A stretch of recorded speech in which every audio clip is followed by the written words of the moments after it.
بسم الله الرحمن الرحيم. الحمد لله رب العالمين، والصلاة والسلام على سيدنا ومولانا محمد خاتم النبيين وإمام المرسلين وعلى آله وأصحابه أجمعين وعلى كل من تبعهم بإحسان إلى يوم الدين. أما بعد، حضور نبی کریم سرورت عالم صلی اللہ علیہ وسلم نے جو ایک دعا تلقین فرمائی اور خود بھی کی اور ہمارے لیے بھی وہ دعا مانگنا گویا سنت قرار دیا، تو اس میں اصل چیز جو مانگنے کی تھی وہ تو اللہ جل جلالہ کی محبت. اللہم انی اسألک حبک. اللہ تعالی ہم سب کو عطا فرما دے اپنی رحمت سے. تو اللہ تعالیٰ کی محبت، وحب من یحبک، اور اللہ جن سے جو آپ سے محبت کرتے ہوں ان کی بھی محبت. ومن ینفعنی حبہ عندک، جن کی محبت ہمیں آپ کے پاس جا کر فائدہ دے، ان کی محبت عطا فرما دیجیے. حاصل دونوں کا یہ ہے کہ اللہ جل جلالہ کی محبت ہو، اللہ تبارک و تعالیٰ کی سے محبت کرنے والوں کی محبت ہو، جو اللہ والے ہیں جن کے دل میں اللہ تعالیٰ کی محبت جاگزی ہے، ان کی محبت.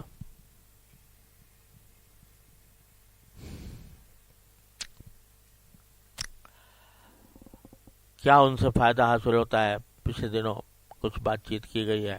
اللہ تعالیٰ ہمیں عطا فرما دے یہ محبت، اور بزرگوں کی محبت سے، اہل اللہ کی محبت سے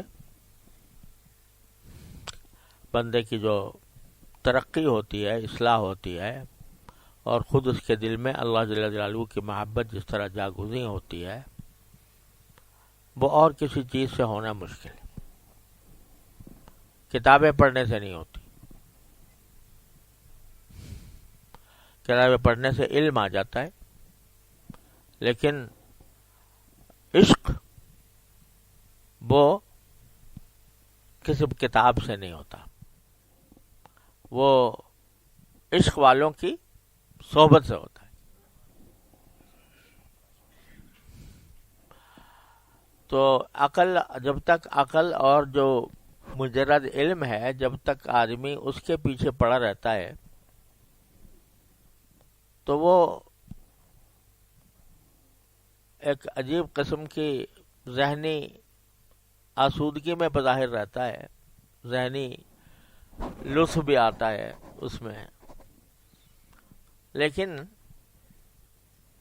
وہ عقلی طور پر اللہ کو مانتا ہے، یعنی عقلی دلائل سے مانتا ہے. اور جو محبت والا ہوتا ہے وہ دل سے مانتا ہے. یہ فرق ہے عقل میں اور محبت میں. عقلی دلائل ہوں گے تو مانے گا، عقلی دلائل نہیں ہوں گے تو پیچھے پھسڈے رہ جائے گا. امام راضی کا مسئلہ کا قصہ مشہور ہے، آپ نے شاید سنا بھی ہو، کہ عین موت کے وقت میں اللہ بچائے شیطان آ گیا اور کہتا ہے کہ تم اللہ تعالی کے پاس جا رہے ہو، بتاؤ توحید کی دلیل کیا ہے تمہارے پاس، عقلی دلیل بتاؤ. امام راضی نے ایک دلیل پیش کی، اس پر اعتراض کر دیا، دوسری دلیل پیش کی، اس پر اعتراض کر دیا، تیسری دلیل پیش کی، اس پر اعتراض کر دیا، یہاں تک کہ جو دلائل کا خزانہ تھا وہ خالی ہونے لگا. پریشان ہو گئے. تو کبھی حضرت شیخ نجم الدین کبرا رحمۃ اللہ علیہ ایک بزرگ تھے، کبھی ان کے ہاں چلے گئے تھے، ان کے ساتھ ان کی کچھ صحبت اختیار کر لی تھی. تو واقعہ یہ مشہور ہے کہ حضرت شیخ نجم الدین کبریٰ رحمۃ اللہ علیہ اس وقت نماز کے لیے اٹھے ہوئے تھے، ہاتھ میں لوٹا تھا وضو کا. اللہ تعالیٰ نے ان پر منکشف کر دی یہ حالت امام راضی کی کہ شیطان سے یہ مناظرہ ہو رہا ہے اور دلائل پیش کیے جا رہے ہیں، اس میں کچھ نہ کچھ وہ نقض وارد کر دیتا ہے، کوئی اعتراض کر دیتا ہے. تو جو ساتھی تھے حضرت شیخ نجم الدین کبریٰ رحمۃ اللہ علیہ کے، وہ کہتے ہیں کہ ہاتھ میں لوٹا تھا پانی کا اور انہوں نے اس کو زور سے دیوار پہ مارا اور کہہ دے کہ بے دلیل اللہ کو ایک مانتا ہوں.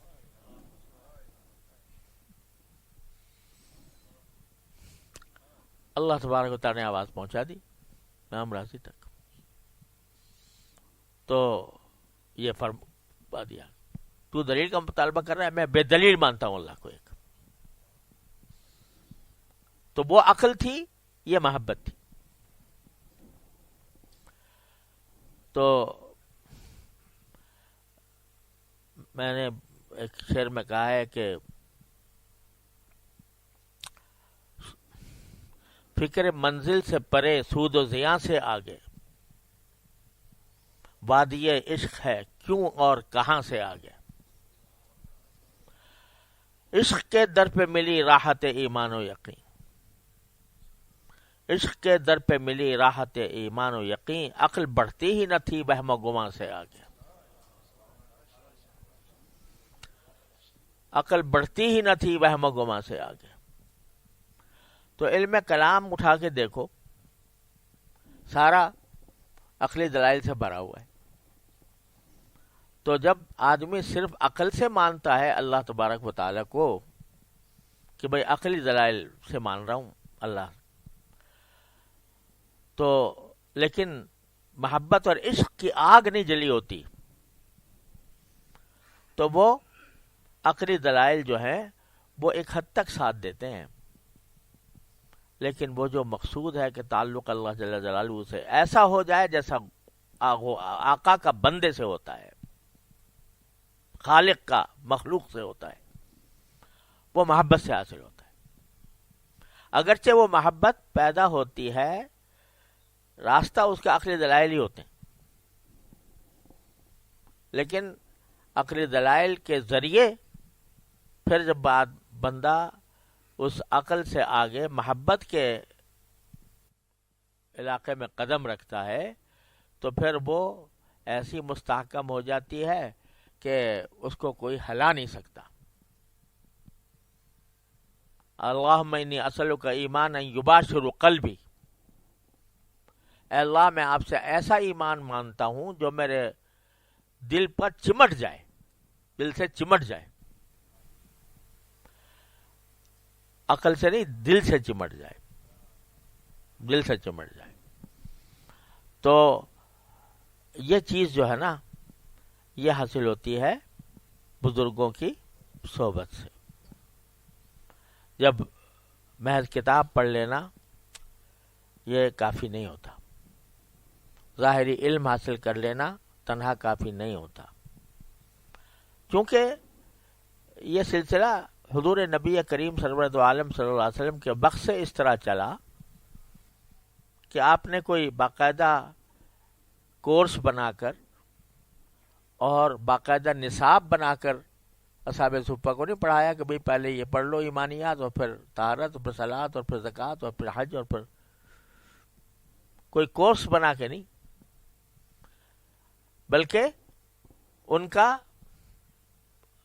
ہر لمحہ سرکار دو عالم صلی اللہ علیہ وسلم کا لمحہ لمحہ ان کے لیے ایک درس تھا. اصحاب صفہ کے لیے آ کے پڑھ گئے، کسی کو دیکھتے رہنا نماز تھی ان کی. تو وہ نبی کریم سرور دو عالم صلی اللہ علیہ وسلم کی اداؤں کو دیکھ رہے ہیں، اس سے علم حاصل ہو رہا ہے اور علم کے ساتھ محبت بھی حاصل ہو رہی، اور باتیں سن رہے ہیں، باتوں سے علم حاصل ہو رہا ہے اور باتوں سے محبت بھی حاصل ہو رہی ہے. تو وہ صحابہ کہلا گئے. صحابی کس کو کہتے ہیں؟ صحابی وہ جس نے صحبت اٹھائی ہو نبی کریم سرور دو عالم صلی اللہ علیہ وسلم کی. یہ مقام اتنا اونچا ہے کہ آج علماء کرام کو، بڑے بڑے محدثین کو، بڑے بڑے مفسرین کو طرح طرح کے القاب سے یاد کیا جاتا ہے. کوئی محدث اعظم کہلاتا ہے، کوئی شیخ الاسلام کہلاتا ہے، کوئی جو ہے وہ ہے عارف باللہ کہلاتا ہے، کوئی مجدد کہلاتا ہے. اتنے سارے القاب ہوتے ہیں. یہ محدث ہے، یہ مفسر ہے، یہ فلانا ہے. صحابی کے لیے کچھ نہیں کہتا، کوئی امام بھی نہیں کہتا. حضرت ابوبکر صدیق رضی اللہ تعالیٰ عنہ کوئی امام ابو بکر نہیں کہتا، کوئی راس المحدثین نہیں کہتا ان کو، لیکن صرف اتنا کہہ دیا کہ ابو بکر ہیں رضی اللہ تعالیٰ عنہ. رضی اللہ تعالیٰ عنہ کے معنی یہ کہ صحابی ہیں رسول کریم صلی اللہ علیہ وسلم. تو پھر کسی لقب کی حاجت نہیں ان کو، کسی اور صفت کی حاجت ہی نہیں ہے. حاجت مشاط نیس روئے دل آرام را، فارسی والا کہتا ہے کہ جس کا چہرہ ہی خوبصورت ہو اس کو سنگار کی حاجت نہیں ہوتی. تو یہ صحابی جب صحبت حاصل ہو گئی رسول کریم سرور دو عالم صلی اللہ علیہ وسلم کی تو سبھی کچھ بن گئے. وہ پھر وہ محدث بھی بن گئے، وہ مفسر بھی بن گئے، وہ فقیہ بھی بن گئے، وہ مجاہد بھی بن گئے، سبھی کچھ ہو گئے ایک صحبت سے ہوئے. کسی کورس سے نہیں گزرے تھے، کوئی ڈگری حاصل نہیں کی تھی، کوئی سند نہیں ملی تھی، لیکن صحبت کے ذریعے بنا دیا اللہ تعالیٰ نے. تو یہی سلسلہ صحبت کا صحابہ کرام سے تابعین کی طرف، تابعین سے تبع تابعین کی طرف، تبع تابعین سے پھر بعد کے لوگوں کی طرف منتقل ہوتا چلا آیا. تو یہ صحبت جو ہے وہ پھر وہ محبت کی آگ دل میں روشن کرتی ہے، عشق کی آگ روشن کرتی ہے. تو وہ جب حاصل ہو جاتی ہے تو دلائل پیچھے رہ جاتے ہیں، عقلی دلائل، عقل پیچھے رہ جاتی ہے. اور وہ محبت جو ہے وہ کام کرا لیتی ہے جو 100 عقلی دلائل نہیں کرا سکتے، کہ بے دلیل مانتا ہوں اللہ تعالیٰ کو. تو یہ محبت اللہ تبارک و تعالیٰ اپنے فضل و کرم سے ہمیں عطا فرما دے. اور جہاں بزرگوں کی براہ راست صحبت نصیب نہ ہو تو پھر یہ بھی دیکھا ہے کہ ان کے ملفوظات، ان کے سوانح، ان کے حالات زندگی یہ بھی قائم مقام ہو جاتے ہیں صحبت کے. بزرگوں کے ملفوظات سنو، ان کے واقعات پڑھو، ان کے سوانح دیکھو، تو اس میں جو نور ہے وہ تمہاری طرف منتقل ہوگا، انشاءاللہ ہوگا. تو ہر وقت ہر جگہ ہر آدمی کو بسا اوقات میسر نہیں ہوتی صحبت کہ ہر وقت میسر ہو. تو اس کا قائم مقام ہمارے حضرت حکیم الامت قدس اللہ تعالیٰ سرہ فرماتے ہیں کہ بزرگوں کے ملفوظات اور ان کی سوانح، ان کے واقعات، یہ انسان کے لیے کے دل میں پھر وہ محبت و تعلق مع اللہ پیدا کرتے ہیں. اس کی کوشش رہنی چاہیے. اللہ تعالیٰ کا فضل و کرم ہے، اردو زبان میں بھی کتابیں چھپی ہوئی ہیں، اور اس میں اب حضرت تھانوی رحمۃ اللہ علیہ کے ملفوظات دیکھو کتنی جلدوں میں، الگ الگ مجموعے بھی ہیں. اور حضرت ہمارے جتنے اکابر ہیں ان کی سوانح چھپی ہوئی ہیں. سوانح قاسمی ہے، حیات شیخ الہند ہے، اشرف السوانح ہے، کیا کچھ ہے. تو یہ پڑھتے رہا کرو، تھوڑا تھوڑا وقت نکال کے ان کو پڑھنا چاہیے. ان بزرگوں کے صحبت سے جو چیز حاصل ہونی تھی وہ میسر میں نہیں آئی، تو کم از کم وہ پڑھ لیں، تھوڑا سا وقت نکال لیں، چاہے 10-15 منٹ ہی ہوں، مگر سوچ لیں کہ کوئی ایک ان میں سے کوئی کتاب جو ہے وہ پڑھیں گے تو انشاءاللہ وہ چیز رفتہ رفتہ حاصل ہوگی. اللہ تعالیٰ ہمیں سب کو عطا فرما دے. اب اس کا دعا کا جو اگلا حصہ ہے وہ اصل میں آج کرنا چاہتا تھا وہ بھی عجیب و غریب جملہ ہے جو پیغمبر ہی مانگ سکتا ہے. وہ جملہ یہ ہے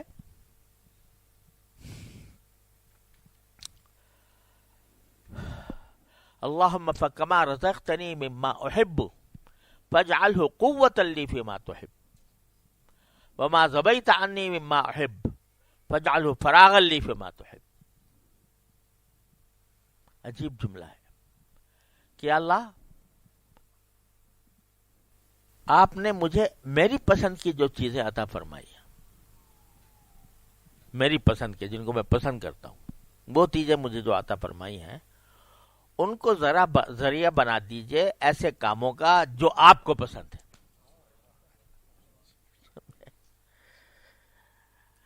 آپ نے میری پسند کی چیزیں مجھے دے دیں اپنے فضل و کرم سے، چاہے خود دے دیں چاہے ہمارے مانگنے پر دے دیں، لیکن ایسی چیزیں دے دیں جو ہمیں پسند ہے. تو ان پسندیدہ چیزوں کو ایسے کاموں میں استعمال کرنے کی توفیق دے دیجئے جو آپ کو پسند ہے. مثلا آپ دیکھو، ذرا جائزہ لے کے دیکھو، آنکھ کی نعمت دی ہے اللہ تعالیٰ اللہ تبارک و تعالیٰ نے. کیسی نعمت ہے، کوئی تصور کر نہیں سکتا کیا کارخانہ اللہ تعالیٰ نے اس چھوٹی جگہ میں بنا رکھا ہے، کس طرح اس میں رنگیں دوڑ رہی ہیں، کس طرح اس میں وہ روشنی میں الگ طریقے سے دیکھتی ہے اور اندھیرے میں اور طرح سے دیکھتی ہے. مجھے ایک ڈاکٹر نے بتایا تھا کہ جب ہم اندھیرے میں روشنی سے اندھیرے میں جاتے ہیں تو پتلی جو ہے وہ سکڑتی ہے، اور جب اندھیرے سے روشنی میں آتے ہیں تو پھیلتی ہے. یا اس کے برعکس، مجھے تبھی پتہ نہیں. تو یہ ہوتا ہے، عمل ہوتا ہے یہ سکڑنے کا اور پھیلنے کا. تو ایک ڈاکٹر مجھ سے کہہ رہے تھے اس میں جو رگیں ہوتی ہیں، اس وہ رگیں جو ہے اس عرصے میں 7 میل کا فاصلہ طے کرتی ہیں.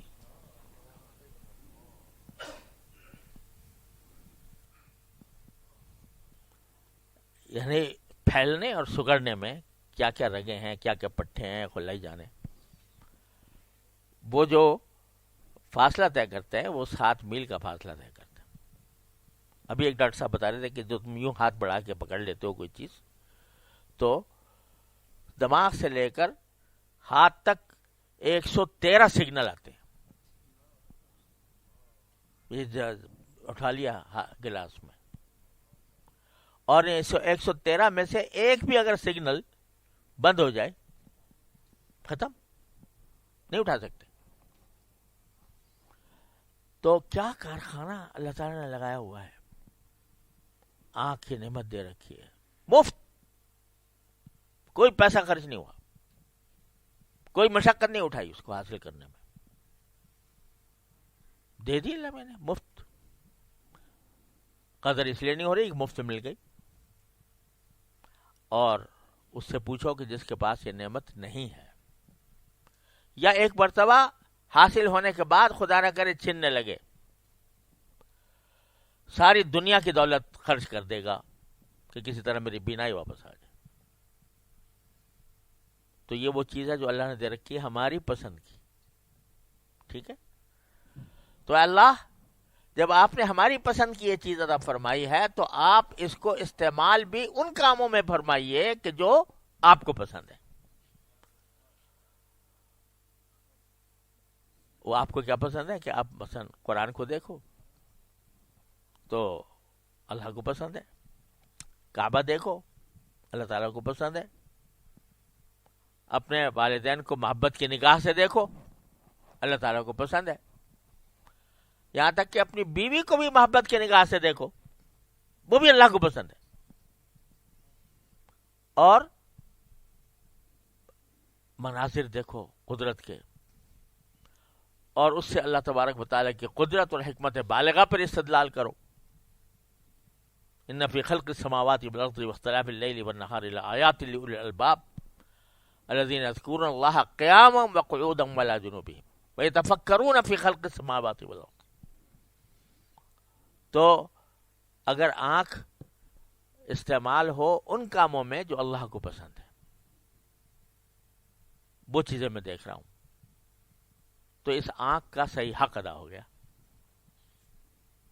اور یہ کتنی بڑی ناشکری اور کتنا بڑا کفران نعمت اور کتنی بڑی ضلالت ہے کہ اس کی دی ہوئی اس نعمت کو آدمی گناہ میں استعمال کرے، اس کی معصیت میں استعمال کرے.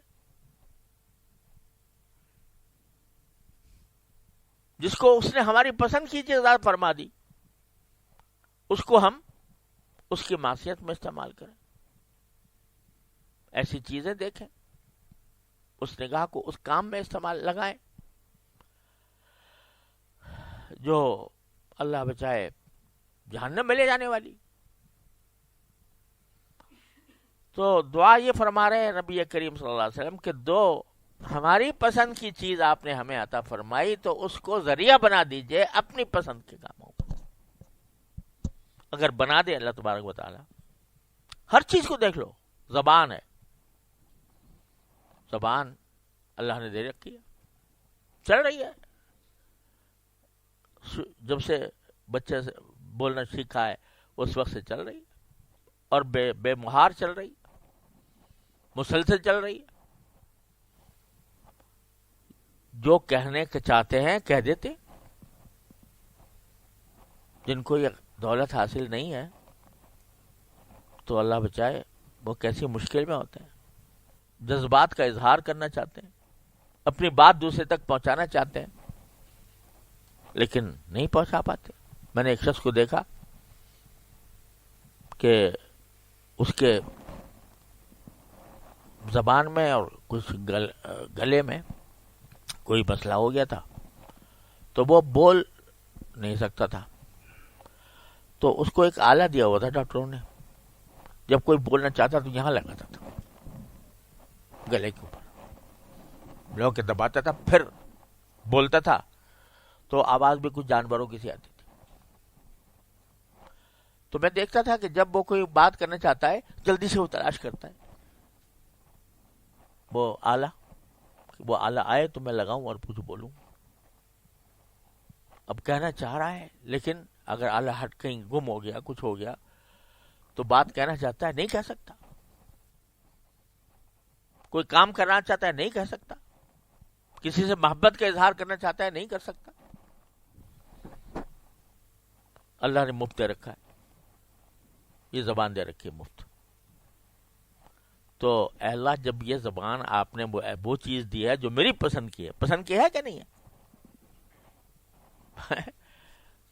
پسند کی ہے کہ نہیں ہے زبان؟ تو آپ نے ایسی چیز دے رکھی ہے جو میری پسند کی ہے، تو اس کو استعمال بھی ایسے کاموں میں کرائیے جو آپ کو پسند ہے.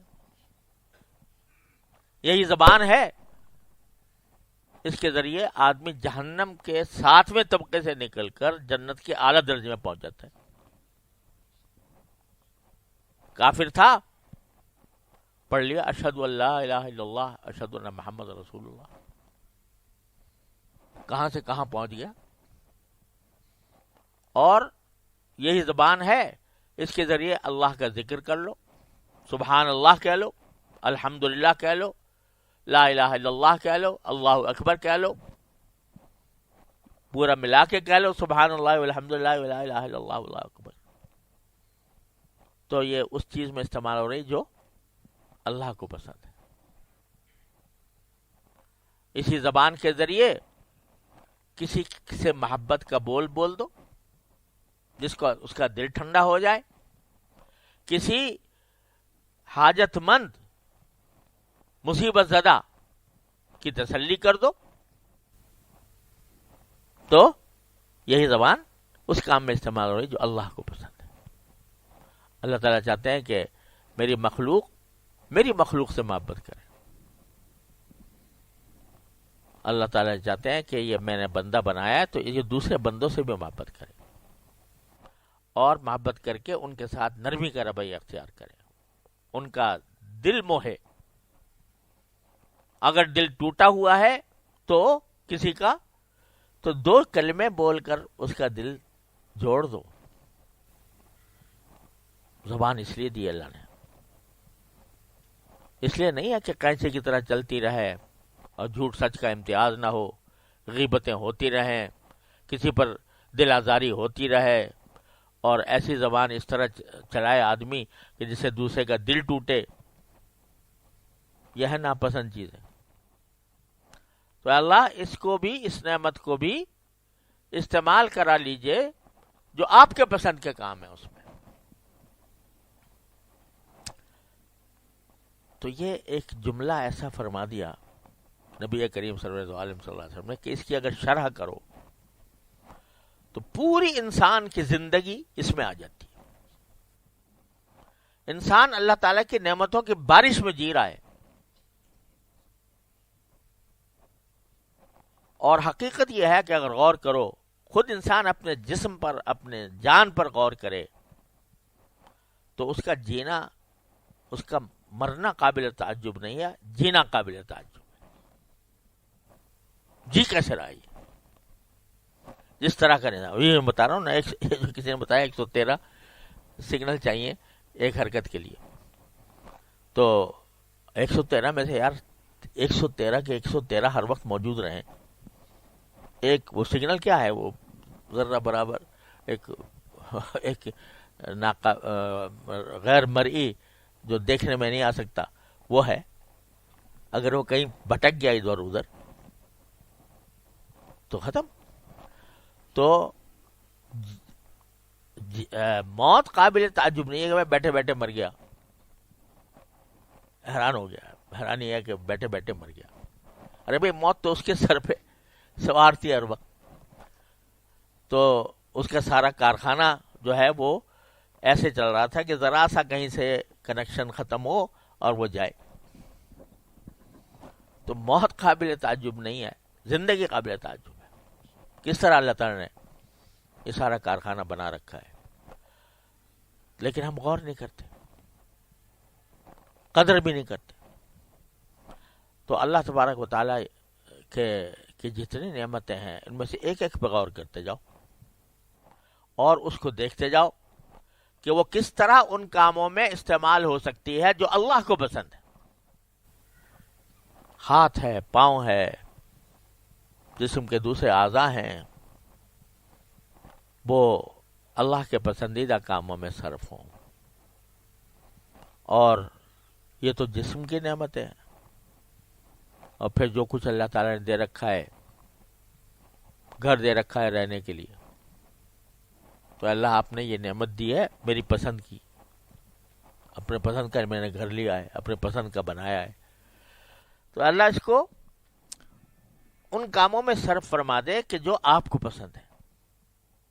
یہ گھر میں اپنی راحت کے لیے میں نے بنایا، اللہ اس میں راحت عطا فرمائیے، اور بندے کو راحت ہو اور وہ شکر ادا کرے، یہ بھی اللہ کو پسند ہے. اس کو میرے لیے راحت کا ذریعہ بنا دیجیے. اور جو دل اللہ تعالیٰ کے ساتھ جڑا ہوا ہوتا ہے، راحت اسی کو حاصل ہوتی ہے. اور جو غفلت میں ہے تو اس کے پاس اسباب راحت تو ہیں، گھر ہے، گاڑی ہے، نوکر چاکر ہیں، اسباب ہیں، لیکن خوشی اور حقیقی راحت اکثر و بیشتر نہیں ہوتی. جس کا دل اللہ کے ساتھ جڑا ہوا نہیں ہوتا، کبھی پریشان ہو رہا ہے، کبھی صحت گر گئی، کبھی کوئی بچہ بیمار ہو گیا، کبھی پریشانی لاحق ہو گئی. یہ سارے اسباب جو ہیں یہ کاٹنے کو دوڑتے ہیں ایسے. حضرت حکیم الامت قدس اللہ تعالیٰ سرہ نے مواعظ میں ایک واقعہ لکھا ہے کہ ایک صاحب تھے لکھنؤ میں. لکھنؤ جو ہے بڑا نوابوں کا شہر ہے، بڑے نازک مزاج قسم کے اور بڑے عیش و عشرت کی زندگی گزارنے والے نواب صاحب تھے. شاندار محل ہے، نوکر چاکر ہیں، اسباب ہیں، سواریاں ہیں، سبھی کچھ ہے، بیماری لاحق ہو گئی تو معالج نے بتایا کہ جی آپ کچھ کھاؤ گے تو بس مرو گے. لہذا صرف آپ کی غذا یہ ہے کہ آدھا پاؤ قیمہ لے کے اس کو کپڑے میں نچوڑ کے اس کا جو رس ہے بس وہ ہے غذا آپ کی ساری زندگی.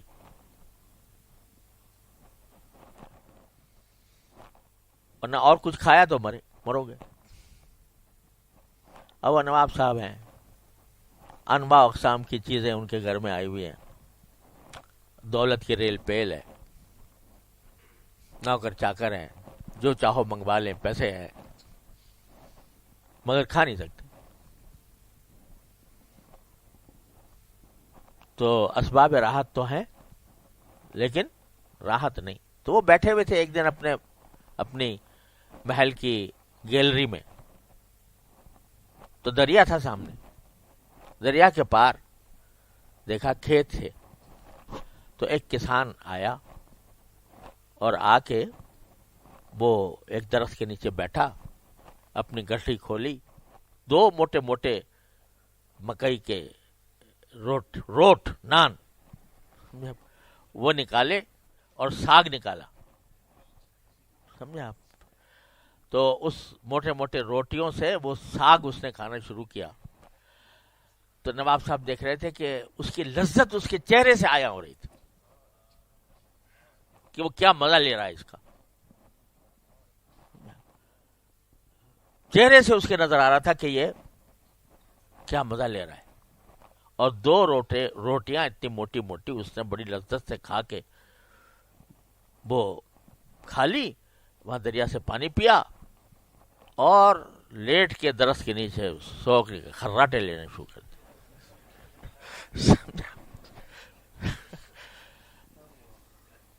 تو نواب صاحب کہہ رہے تھے کہ بھائی دیکھو مجھ سے تو یہ کسان بہتر ہے کہ اس نے کتنے مزے سے روٹی کھائی اور اس کی قوت اس نے محسوس کی اور مزہ کیا. اب ایک میرے نوکر ہیں، چاکر ہیں، میرا محل ہے، میری فرنیچر ہے، کھانے کے سارے اسباب میسر ہیں، لیکن کھا نہیں سکتا. تو یہ راحت جو ہے نا، یہ تو خالص عطا ہے اللہ جل جلالہ کی، پیسے سے نہیں خریدی جا سکتی. کوئی پیسے سے راحت خریدنا چاہے خرید نہیں سکتا. پیسے سے سبب خرید لے گا راحت کا، مگر راحت تو نہیں آئے گی. راحت پیسے سے نہیں آتی، وہ خالص اللہ تعالیٰ کی عطا ہے. اور وہ عطا ہوتی ہے جب انسان اللہ تبارک و تعالیٰ کی نعمت کو اس کی مرضیات میں استعمال کرتا ہے، تو اس کا دل مطمئن ہوتا ہے کہ میرے خالق نے جو مجھے نعمت دی تھی الحمدللہ میں اس کا حق ادا کر رہا ہوں. وہ نفس مطمئنہ ہو جاتا ہے، وہ اس کو اطمینان اور سکون حاصل ہوتا ہے. اور جو آدمی معصیتوں میں ہے تو معصیت کے ساتھ جتنے بھی اسباب راحت ہوں، اسباب آسائش ہوں، لیکن جسے سکون قلب کہیں، جس کو اطمینان اور انشراح کہیں، یہ دولت ان کو نہیں ملتی. وہ سمجھتے ہیں کہ ہم عیش میں ہیں، حقیقت میں ان کو روگ لگے ہوئے ہوتے ہیں. میری تو چونکہ دنیا کے ہر قسم کے لوگوں سے ملاقاتیں ہوتی ہیں، تو ایسے ایسے لوگ جن کو دیکھ کے لوگ رش کریں کہ کتنے بڑے دولت مند ہیں، مگر جب اپنا دکھڑا بتاتے ہیں تو پتہ چلتا ہے کہ یہ ساری مال و دولت ان کے لیے ہیچ در ہیچ ہو گئی ہے اس ایک دکھڑے کی وجہ سے. تو راحت تو اللہ تعالیٰ کی عطا ہے. وہ دے تو جھونپڑی میں دے اور نہ دے تو محلات میں نہ دے. یہ لوگ اس کے اسباب راحت کے پیچھے پڑے رہتے ہیں. لیکن راحت اللہ تعالیٰ کی عطا ہے، وہ اس کی معصیت سے حاصل ہونا مشکل ہے، اور اگر ہو رہی ہے تو اللہ بچائے استدراج ہے۔ اگر معصیت سے اللہ بچائے انسان کو راحت حاصل ہو رہی ہے، ایسی راحت کہ جس میں کوئی فکر نہیں ہے اس کو، تو ڈرنا چاہیے کہ یہ استدراج نہ ہو، اللہ تعالیٰ کی طرف سے ڈھیل نہ ہو، ورنہ جس میں ایمان کی ذرا سی بھی چنگاری ہوگی وہ معصیتوں کے ماحول میں ایک کھٹک اس کے دل میں ضرور رہے گی، حقیقی راحت نہیں حاصل ہو سکتی۔ حقیقی راحت تو صرف اللہ تعالیٰ کی ذکر میں ہوتی ہے، الا بذکر اللہ تطمئن القلوب، اللہ کے ذکر ہی سے دلوں کو اطمینان نصیب ہوتا ہے، اور بذکر اللہ کو مقدم کر دیا، تقدیم محق و تاخیر حسر کا فائدہ دیتی، یعنی اطمینان صرف اور صرف اللہ کے ذکر سے حاصل ہوگا، کسی اور چیز سے اطمینان قلب نہیں حاصل ہو سکتا۔ یہ قرآن کہہ رہا ہے، اتنا بڑا دعویٰ جو کبھی غلط نہیں ہو سکتا، جھوٹ نہیں ہو سکتا، حسر ہے کہ اللہ کے ذکر ہی میں قلوب کا اطمینان ہے، اسی سے دلوں کو اطمینان حاصل ہوتا ہے، اور ذکر میں سبھی نیکیاں داخل ہیں، یہ بھی سمجھ لو، ذکر میں سبھی نیکیاں داخل ہیں۔ صوفیاء کرام نے فرمایا کل مطیع للہ فہو ذاکر،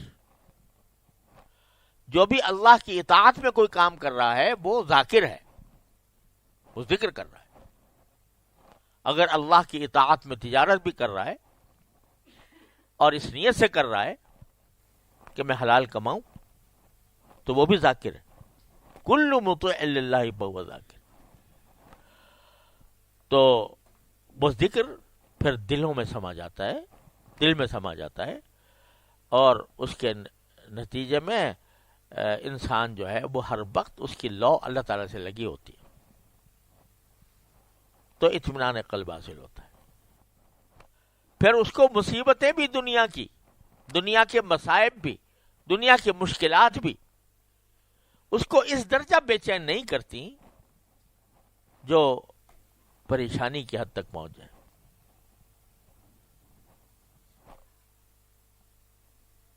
پھر کیا ہوتا ہے کہ چونکہ اسی ذکر کا ایک حصہ یہ بھی ہے کہ اللہ کی تقدیر پر راضی رہنا،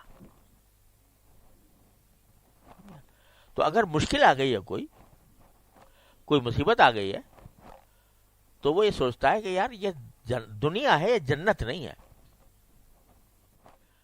یہاں ہر چیز میری من پسند نہیں ہو سکتی، ہر کام میری خواہش کے مطابق نہیں ہو سکتا، لہذا اگر کوئی کام میری خواہش کے خلاف ہوا ہے، کوئی میرے اوپر مشکل آ گئی ہے، تقدیر ہے اللہ کی، وہ اس کی مشیت ہے، وہی صحیح فیصلہ کرنے والا ہے، لہذا غیر اختیاری امور پر اتنی پریشانی، اتنی بے چینی کہ جو آدمی کو چین نہ آئے اس میں، ایسا نہیں ہوتا جس کے تعلق اللہ کے ساتھ جڑا ہوا ہوتا۔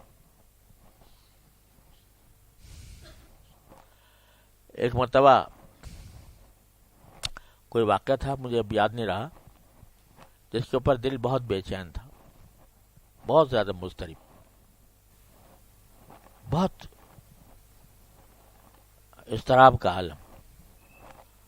تو میں نے حضرت مولانا مسیح اللہ خان صاحب رحمۃ اللہ علیہ کو، اللہ تعالیٰ ان کے درجات بلند فرمائے، کو لکھا، تو ایک جملہ انہوں نے ایسا ارشاد فرما دیا جواب میں، جو پوری زندگی کا لائے عمل بتا دیا۔ فرمایا غیر اختیاری امور پر اتنی بے چینی، غیر اختیاری امور پر اتنی بے چینی قابل اصلاح ہے۔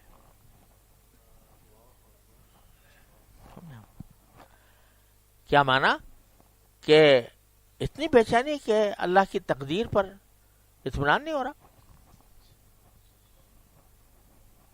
تو پریشانی تو آتی ہے، اللہ والوں کو بھی آتی ہے. لَنَبْلُوَنَّكُمْ بِشَيْءٍ مِّنَ الْخَوْفِ وَالْجُوعِ، تو آتی تو ہے، لیکن قَالُوا إِنَّا لِلَّهِ وَإِنَّا إِلَيْهِ رَاجِعُونَ، ہم بھی اللہ کے اور بس بھی اسی کے پاس جانا ہے. تو اس کا فیصلہ ہے کہ اس نے ہمیں یہ دی ہے پریشانی، تو ضرور کسی حکمت سے دی ہے، ضرور کسی اللہ تعالیٰ کی مشیت ہے. میں اس پر راضی ہوں. ٹھیک ہے، صدمہ بھی ہو رہا ہے، دل بھی دکھ رہا ہے، لیکن ایسی بے چینی، ایسا اضطراب کہ جو انسان کو پریشان کر دے، کسی کام میں جی نہ لگے، کچھ نہ، تو یہ فرمایا قابل اصلاح ہے. اس لیے کہ اللہ کی تقدیر ہے، اس پر راضی ہو رہا ہوں. جن کو اللہ تعالیٰ رضا بالقضاء کا مقام عطا فرما دیتا ہے تو ان کی حالت یہ ہوتی ہے. ذوالنون بصری رحمۃ اللہ علیہ کے بارے میں فرمایا گیا کہ کسی نے پوچھا کہ تمہارا، آپ کا کیا حال ہے، کیسے مزاج؟ کہا کہ اس کا حال کیا پوچھتے ہو جس کا دنیا میں ہر کام اس کی مرضی سے ہو رہا ہے. تو لوگوں نے کہا بھائی خدا، ایسا تو پیغمبروں کو بھی حاصل نہیں ہوا، یہ آپ کو کہاں سے مقام حاصل ہو گیا کہ جو کام ہو رہا ہے وہ آپ کی مرضی سے ہو رہا ہے؟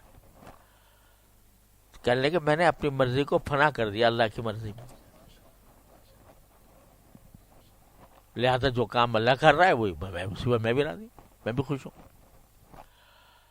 تو غیر اختیاری امور پر صدمہ ہو جانا کوئی ایسی بڑی بات کوئی نہیں، ٹھیک ہے، گناہ بھی نہیں، کوئی قابل گرفت بھی نہیں، لیکن اتنی پریشانی، تو جو اللہ سے جن کا دل لگا ہوا ہوتا ہے وہ شدید مصیبت میں بھی اتنی شدید بے چینی ان کو نہیں ہوتی، کیونکہ وہ اللہ کی تقدیر پر راضی ہوتے ہیں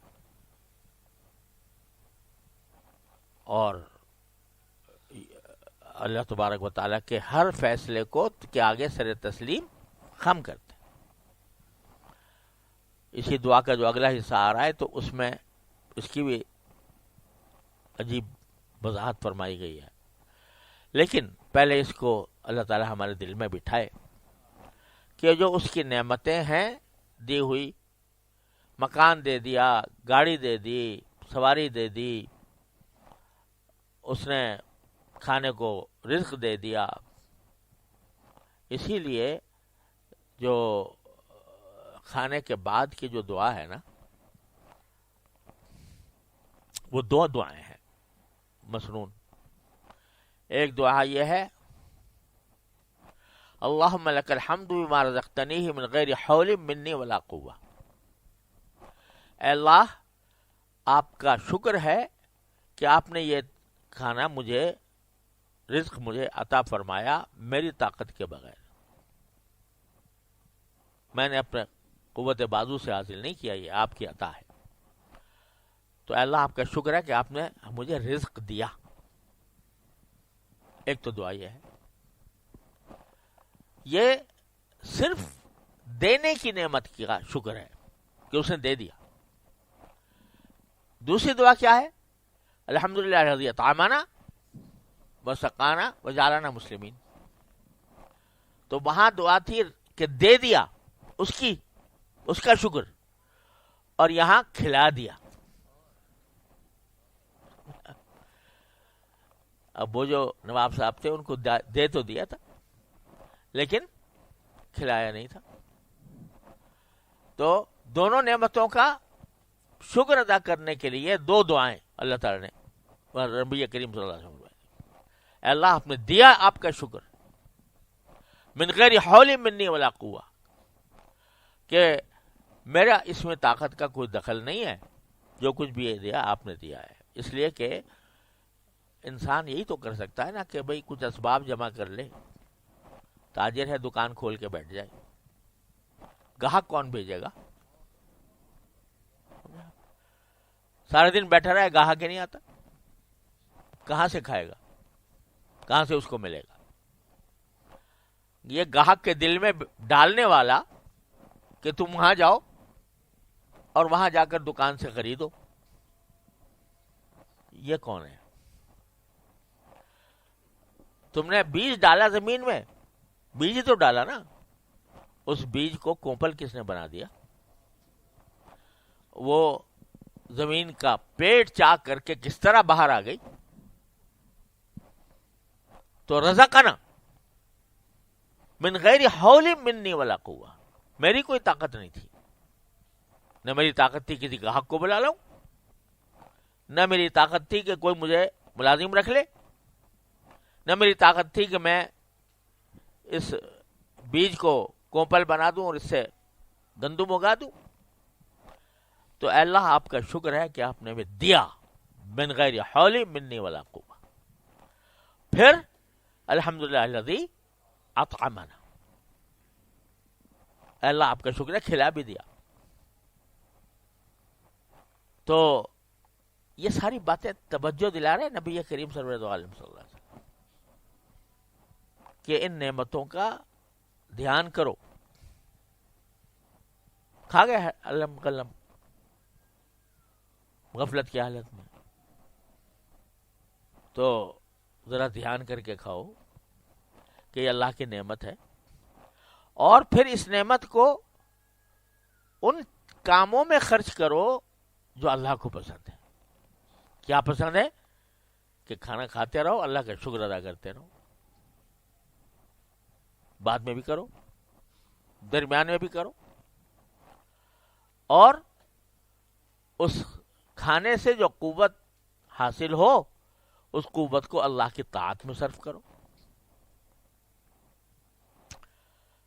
تو اے اللہ آپ نے جو میری پسندیدہ چیزیں آپ نے عطا فرما دی ہیں ان کو ایسے کاموں میں استعمال کرا دیجئے جو آپ کو پسند ہے۔ یہ ہو جائے پوری زندگی سدھر جائے۔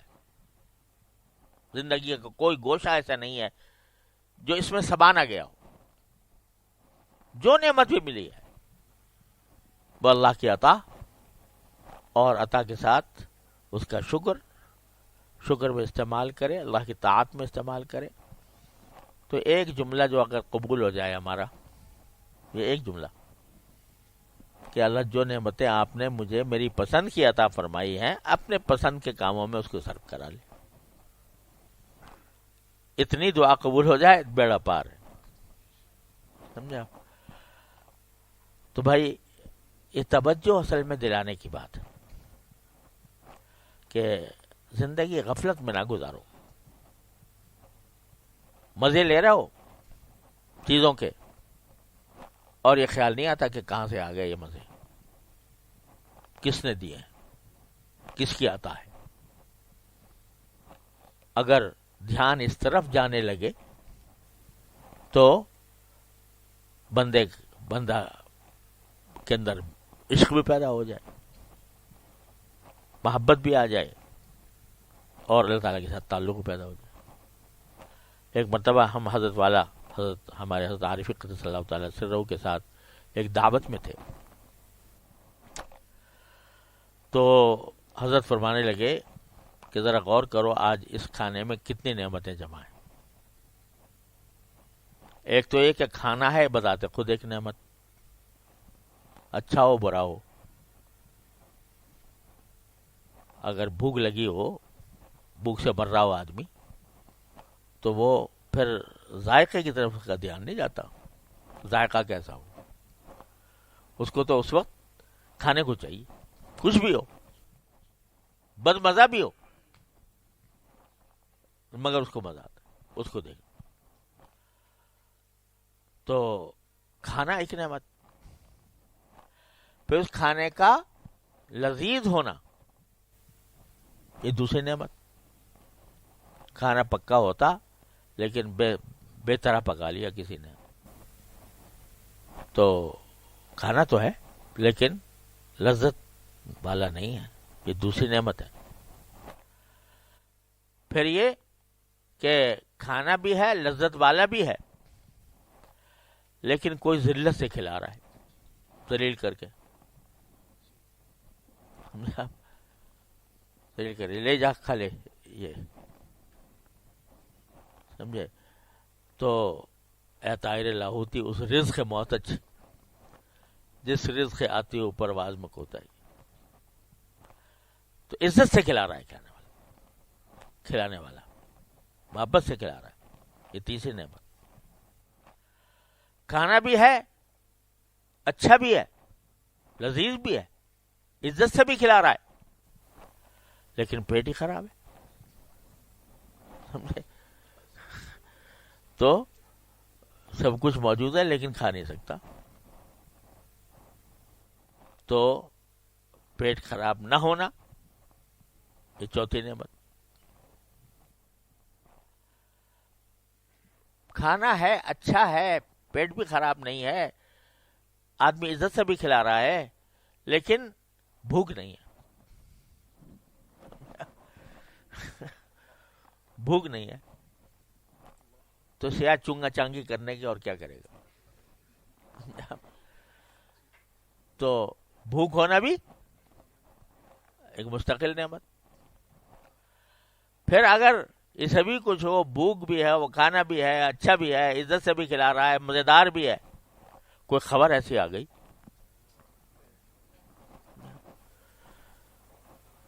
اپنے کسی عزیز کے انتقال کی خبر آ گئی، الیاذ باللہ، سمجھے؟ سارا کھانا جو ہے وہ ہیج در ہیج ہو گیا.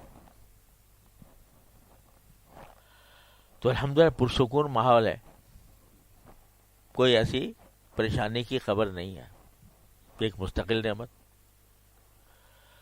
تو جب اللہ تبارک و تعالی اپنے بندوں کو یہ نظر عطا فرما دیتے، ہر چیز میں وہ اللہ تعالیٰ کا جلوہ دیکھتے، ہر چیز میں اللہ تعالیٰ کا جلوہ نظر آتا ہے. اس ایک چیز کے اندر جو کھانے آئے، اسی کے اندر کتنے جلوے نظر آ رہے ہیں اللہ تبارک و تعالیٰ کے. تو یہ سبق سکھا رہے ہیں نبی کریم صلی اللہ علیہ وسلم اس دعا کے ذریعے ہمیں، کہ تمہیں اللہ نے اپنی پسند کی چیزیں عطا فرما رکھی ہیں، سوچا کرو کہ اللہ کی پسند میں بھی استعمال کر رہے ہو، ان کو یہ نہیں کر رہے ہو. اپنی نعمتوں کا ایک ایک کر کے جائزہ لو. صبح سے شام تک کی زندگی میں اللہ تعالی نے کیسی کیسی نعمتیں عطا فرمائی، ان کا میں نے کیا حق ادا کیا. تو یہ مراقبہ، یہ دھیان، یہ سوچ، یہ بزرگوں کی صحبت سے حاصل ہوتی ہے. اب دیکھو ایک لمحے میں، ایک مجلس میں کتنی باتیں سکھا دی، سمجھے آپ؟ کسی کتاب میں لکھی ملیں گی، سمجھے؟ کوئی جو عام اس میں کتابوں میں، فنی کتابوں میں نہیں ملیں گی، لیکن ایک بزرگ نے دیکھنے کا زاویہ بدل دیا کہ کھاؤ ضرور، لیکن ذرا یہ باتیں سوچ کے کھاؤ. زاویہ نگاہ بدل دیا. تو یہ زاویہ نگاہ ہی ہے جو بدلنا ہوتا ہے کسی کی صحبت میں جا کے. وہی کام انسان کر رہا ہوتا ہے، کسی اور طرح کر رہا ہوتا ہے، اس نے رخ سیدھا کر دیا،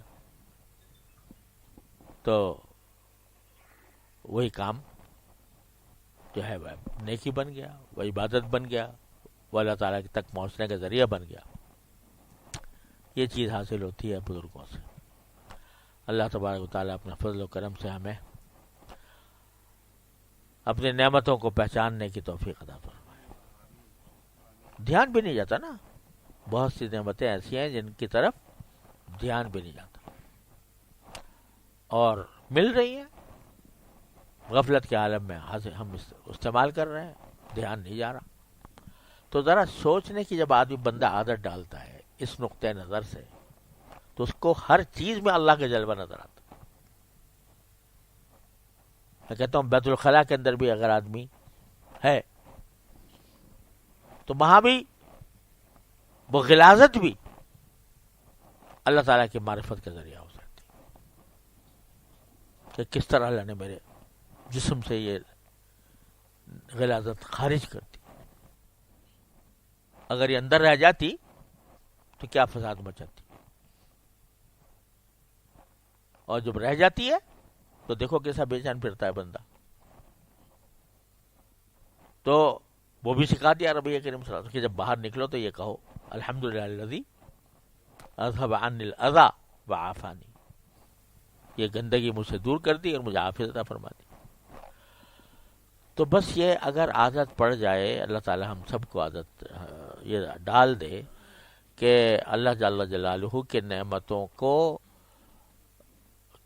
سوچنے اور اس پر شکر کرنے کی عادت پڑ جائے اور اس کے طرف دھیان جانے لگے, تو یہی اللہ تعالیٰ سے محبت کا بہترین ذریعہ ہے. اللہ تعالیٰ کی محبت پہ دل میں سمائے گی. اللہ تعالیٰ ہم سب کو توفیق عطا فرما دے. وصلی اللہ تعالیٰ علی خیر خلقہ سیدنا و مولانا محمد وعلی آلہ واصحابہ اجمعین.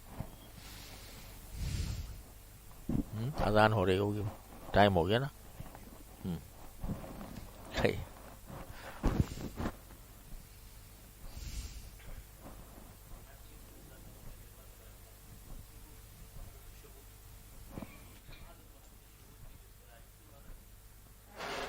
چکر میں مت پڑو.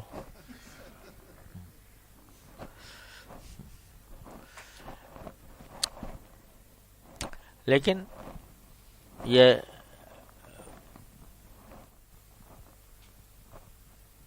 بہت فلسفیانہ اصطلاح سے ہٹ کر جو سیدھی سادی بات ہے وہ میں کہہ رہا ہوں کہ جب ہر چیز میں اللہ تبارک و تعالیٰ کا جلوہ نظر آتا ہے تو پھر اس کون و مکان میں کوئی اور نظر بھی نہیں آتا. جب مہر نمایاں ہوا سب چھپ گئے تارے, مہر کہتے ہیں سورج کو. اللہ اکبر اللہ اکبر. جب مہر نمایاں ہوا سب چھپ گئے تارے, تو مجھ کو بھری بزم میں تنہا نظر آیا.